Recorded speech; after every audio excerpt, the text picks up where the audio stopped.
वंदे मातरम दोस्तों।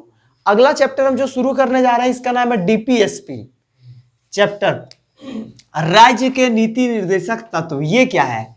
इससे पहले मौलिक अधिकार देखे। मौलिक अधिकार के जस्ट बाद ये चैप्टर पढ़ने जा रहे हैं डीपीएसपी। इसका फुल फॉर्म होता है directive principle of state policy. राज्य के नीति निर्देशक तत्व मतलब राज्य का कुछ निर्देशक तत्व बता दिया गया कि राज्य इस दिशा में चलेगा। समझ में आ रहा है? ये जरूरी था क्योंकि मौलिक अधिकार के बाद कुछ ऐसा था जिसको पूरा करना संभव नहीं था, क्योंकि उस समय हमारे पास पैसा भी कम था, संसाधन भी कम था। तो इसको निर्देशक तत्व में रखा गया कि जब आपके पास संसाधन आ जाए, जब आप उस काबिल बन जाए, तो ये काम आप कीजिएगा। संविधान में ऐसा बोल दिया गया है। तो ये जो राज्य का नीति निर्देशक तत्व आता है डीपीएसपी, ये भाग 4 में आता है और अनुच्छेद 36 से 51 में, अनुच्छेद 36 से 51 के बीच में और भाग 4 में ये आता है डीपीएसपी। इसको किस देश के संविधान से लिया गया?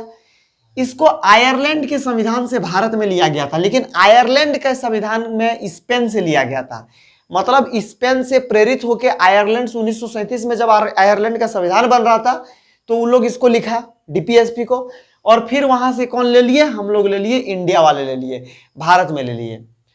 एक ग्रीनविल ऑस्टिन के अनुसार, इनके अनुसार यह कहा जाता है कि यही संविधान की मूल आत्मा है। क्वेश्चन पूछेगा एग्जाम में कि ग्रीनवेल ऑस्टिन के अनुसार संविधान की मूल आत्मा किसे कहा जाता है? डीपीएसपी को, राज्य के नीति निर्देशक तत्व को। डीपीएसपी कौन से भाग है? भाग 4 में। अनुच्छेद कितना से कितना? 36 से 51।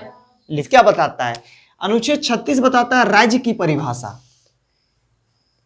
किसके संदर्भ में? डीपीएसपी के संदर्भ में। अनुच्छेद 37 बताता है सिद्धांतों को लागू करना, कि जो भी सिद्धांत इसमें बता रहे हैं डीपीएसपी में, जो भी सिद्धांत है उसको आगे चल के संसद क्या करेगा? लागू करेगा।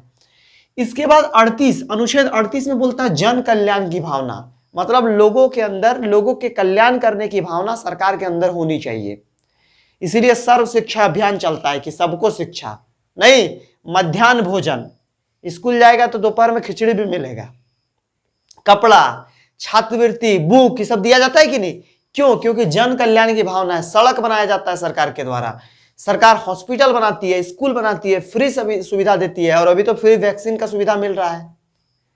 नहीं, दुनिया का सबसे बड़ा फ्री वैक्सीन का सुविधा इंडिया में चल रहा है और सबको फ्री वैक्सीन लगाया जा रहा है। अभी 2 तरह का वैक्सीन है, एक कोविशील्ड है और एक कोवैक्सीन है, जो इंडिया में लगाया जा रहा है। अनुच्छेद 39 बताता है नीतियों का सिद्धांत, जितनी भी नीतियां उसके सिद्धांत के बारे में बताता है। 40 बताता है कि समय आने पे आप ग्राम पंचायत का संगठन कीजिएगा, ग्राम पंचायत बनाइएगा। मुखिया का चुनाव होता है ना, वार्ड परिषद का चुनाव होता है ना, ये सब ग्राम पंचायत का भाग है। किस चीज का? ग्राम पंचायत। देखो 3 तरह का शासन आ गया, एक केंद्र सरकार, दूसरा राज्य सरकार और तीसरा पंचायती राज्य, जो लिखा है अनुच्छेद 40 में। ग्राम पंचायत का उल्लेख कहां मिलेगा? अनुच्छेद 40 में, डीपीएसपी में।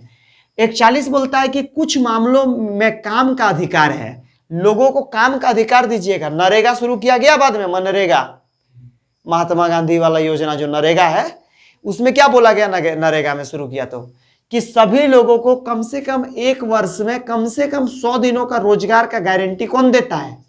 सरकार देता है। कि जितना भी लोग हैं सबको कम से कम कितना दिन रोजगार मिलेगा?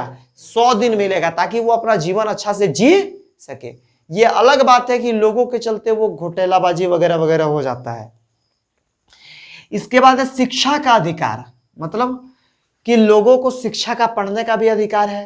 तो इसमें आप दीजिएगा तो सरकार बाद में धीरे धीरे नियम बना रही है और लोगों को शिक्षा के लिए भी दे रही है फ्री। सरकारी स्कूल चलता है कि नहीं? शिक्षा का अधिकार। सार्वजनिक सहायता भी आप दीजिएगा, ठीक है। जैसे अमरनाथ यात्रा में जाता है, हज का यात्रा में जाता है, या तरह तरह का कहीं पे यज्ञ हो रहा है तो वहाँ पुलिस फोर्स देती है सरकार, ताकि वहाँ पे कोई उपद्रव ना मचे। कहीं पे कोई पूजा हो रहा है तो क्यों ऐसा किया जाता है? ताकि हमको वो सार्वजनिक सहायता सरकार दे रही है, गवर्नमेंट दे रही है। अनुच्छेद 42 बताता है न्यायोचित मानवीय कार्य में सहायता। जो न्याय हो, अच्छा कार्य हो, उसमें सरकार आपकी मदद करेगी, सहायता करेगी। 43 बताता है कर्मचारियों को निर्वाह वेतन। 44 बताता है समान नागरिक संहिता, मतलब हर नागरिक का बराबर कानून है, यूनिफॉर्म सिविल कोड, ठीक है। समान नागरिक संहिता, सब लोगों के लिए कानून बराबर है, बराबर कानून होना चाहिए। अनुच्छेद 45 है बालपन तथा 6 वर्ष से कम को शिक्षा। छोटा बच्चा जो आता है, देखो गर्भ में आने से पहले सरकार ध्यान रखने शुरू करती है कि नहीं, सुई दिया जाता है उसको तरह तरह का, उसके बाद तुम्हारा पोलियो का बूंद पिलाया जाता है, 2 बूंद जिंदगी का, ताकि उसको पोलियो ना हो, पिलाया जाता है कि नहीं, पोलियो का बूंद पिलाया जाता है, सुई दिया और तरह तरह का। फिर बच्चा जब जन्म ले लेता है उस समय माँ को भी दिया जाता है, दलिया वगैरह दिया जाता है, देखा होगा तो, ठीक है, बहुत सारा पौष्टिक आहार दिया जाता है ताकि वो खा के वो बच्चा क्या हो, हष्ट पुष्ट हो। इसलिए अनुच्छेद 46 बोलता है SC ST को बढ़ावा, किस विभाग पर, आर्थिक विभाग पर और शैक्षणिक विभाग पर। शेड्यूल कास्ट और शेड्यूल ट्राइब, अनुसूचित जनजाति और अनुसूचित जाति, दोनों को क्या करेगा, बढ़ावा मिलना चाहिए। ये कौन सा अनुच्छेद बताता है, अनुच्छेद 46। 47 बोलता है जीवन स्तर में सुधार, लोगों के जीवन स्तर में सुधार के लिए सरकार को काम करना होगा, ठीक है। 48 बताता है कृषि एवं पशुपालन संगठन, खेती के लिए, किसानों के लिए, पशुओं के पालन के लिए, इन लोगों के लिए संगठन बने। इसके लिए मिनिस्ट्री भी अभी नहीं है, कृषि एवं पशुपालन मंत्रालय है। इसके बाद अनुच्छेद 49 बताता है राष्ट्रीय महत्व के स्थानों का संरक्षण। राष्ट्रीय महत्व का क्या, जैसे हो गया क्या क्या, जो कि धरोहर हो गया, जैसे ताजमहल हो गया, कोई किला हो गया, समझ में आ रहा है, कोई मंदिर हो गया, कोई मस्जिद हो गया, इन सब का संरक्षण सरकार को करना होगा। ऐसा नहीं है कि कोई भी पुराना किला वो ढह रहा है, नहीं। ताजमहल को जब पीला वर्षा से खतरा है तो उस समय सुप्रीम कोर्ट का स्टेटमेंट आया था कि ताजमहल को पीला वर्षा से खतरा है, मतलब पीला रंग का बारिश हो रहा है, पीला बारिश होगा सफेद पे तो पूरा पीला कर देगा गंदा। तो क्यों, क्योंकि वहां पे कारखाना सब जो खुल गया था उसके कारण अम्लीय वर्षा होने लगा था, पीला वर्षा ताजमहल के सामने। इसके बाद है अनुच्छेद 50 बताता है न्यायपालिका का कार्यपालिका से अलगाव, मतलब न्यायपालिका जो होगी ये कार्यपालिका से पूरी तरह क्या होगी, अलग होगी, दोनों मिलन नहीं रहेगा। इसलिए देखना कार्यपालिका कोई गलती करता है तो आदमी कहां पहुंच जाता है, न्यायपालिका, कि देखिए तो सरकार ये गलती किया, इस संविधान के विरोध में है कि संविधान के सपोर्ट में है। फिर अनुच्छेद 51 बताता है अंतर्राष्ट्रीय शांति एवं सुरक्षा को प्रोत्साहन। हम राष्ट्रीय शांति की तो बात करते हैं, हम अंतर्राष्ट्रीय शांति की भी बात करते हैं, ठीक है। शांति पर, अहिंसा परमो धर्म, शांति सबसे अच्छा मतलब क्या बोलते हैं चीज है, शांति से हर कोई रहना चाहता है, तो हम अंतर्राष्ट्रीय शांति एवं सुरक्षा को प्रोत्साहन की बात करते हैं।